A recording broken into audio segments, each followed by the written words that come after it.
Skor şoförlərini 15 minə, sonra 17 minə, axırıncısını 20 minə götürmüşəm. Sonuncu xadiməni doğum evinin əməliyyat blokuna 12 min manata götürübdü.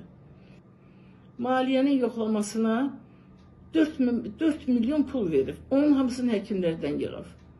Çox bonus alan həkimlərdən, yaxşı həkimlərdən 4 min, elə belə həkimlərdən 2 min, terapevtlərdən 1000 manat, bütün işçilərdən sanitarkadan tutmuş bağbana qədər. Deməli, əvvəl 1500 manat aldı, sonra dedi ki, yoldaşım verdi. Sonra xəbər göndərmişdi ki, azdı, 1000 də versin, 1000 də verdik.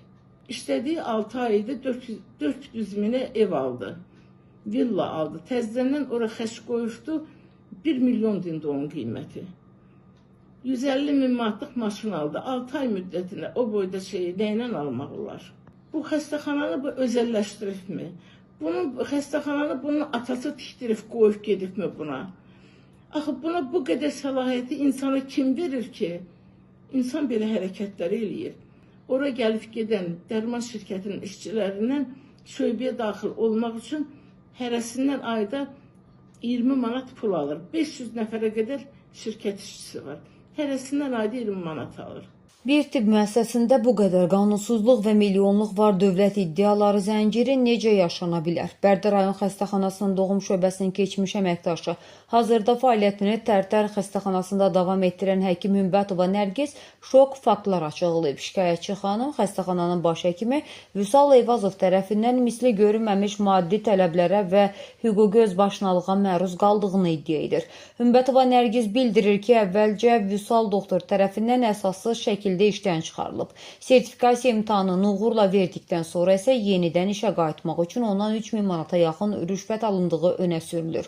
Lakin iddialara görə təzyiqlər bununla da bitməyib. Baş həkim müxtəlif bəhanələrlə Nərgiz xanımdan dəfələrlə 500 və 900 manat civarında nağd pullar qoparıb. Sonra isə onu şərləyərək işdən çıxmağa məcbur edib. Cəmi 4-5 aydır vəzifədə olan baş həkimin bu qısa müddətdə özünə 400 min manatlıq ev və 150 min manatlıq lüks maşın alması isə ciddi suallar doğurur.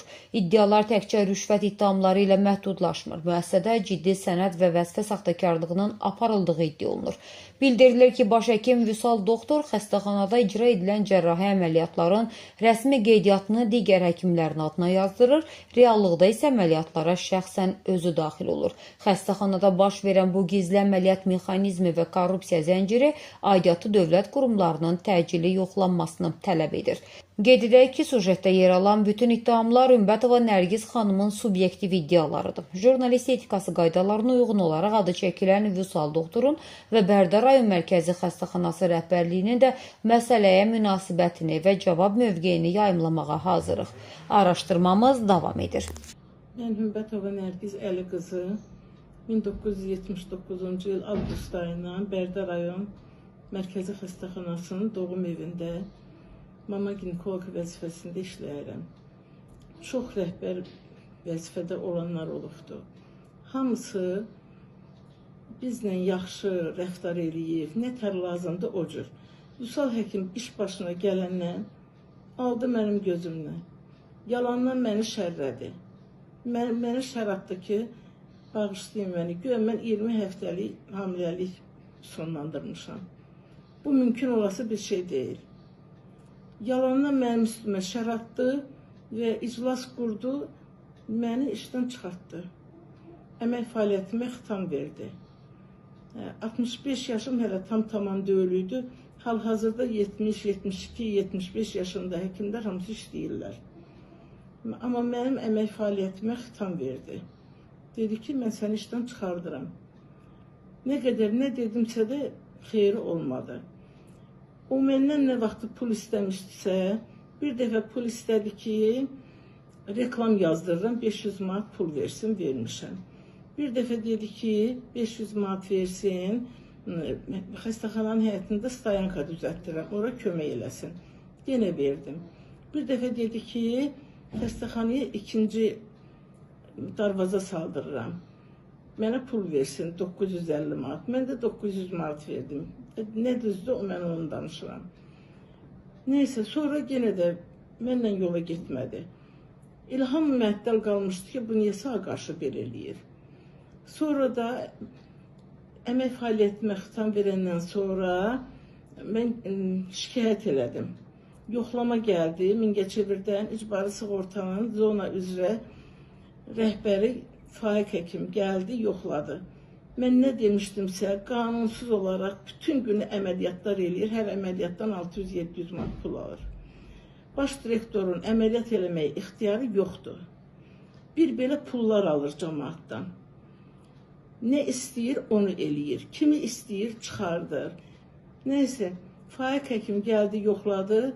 Dedi, nə demişsizsə, başqa həkimlərin adına anketlər açılır, amma əməliyyatı Vüsal eləyir. Hamısı düzdür. Dedi, amma məni bağışlayın. Onun pulu da çoxdur, arxası da möhkəmdir. Mən onun öhdəsindən gələ bilmədim. Neyse, məni işdən çıxartdı. Axırıncı dəfə mən dedim ki, mənim burada alətlərim var. Özümün Sovet hökumətinin vaxtında cibimin pulu ilə aldığım alətlərim var. Onu götürüb gedəcəm. O da yuxarıdan xəbər gəldi ki, bir saata hazır olacaq. Götürdü, oradan güvəndiyi göndərdi mənim dalımcan ki, bu dəqiqə çıxsın, getsin oradan. Mən də dedim ki, niyə mənə deyirsən ki, çıx get.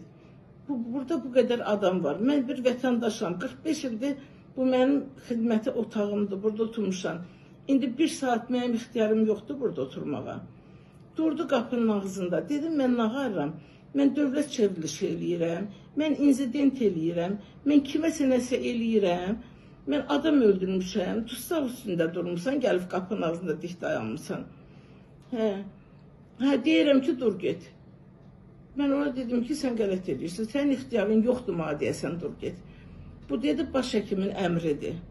Vüsal həkimin əmridir. Dedim ki, Vüsal həkimə getdi ki, vəzifə səlahiyyətlərini aşmasın. Mən onsuz da bir saatdan sonra buradan durub çıxıb gedəsiyəm. Sonra evdə oturmuşdum bir neçə gündən sonra. Qapıya polis gəldi. Həkim, bəs sizdən şikayət var. Məhəttəl qaldım. Məndən nə şikayət ola bilər ki? Mən getdim ona dedim ki, sən məndən təzələn mən getdim, imtahan verdim, sertifikat aldım, gəldim. Təbib məni göndərdi işə. Məndən deməli əvvəl 1500 manat aldı. Sonra dedi ki, yoldaşım verdi. Sonra xəbər göndərmişdi ki, azdı, 1000 də versin, 1000 də verdik. Neyse, pulları aldı, 3000 manata qədər təzələn məndən pul aldı.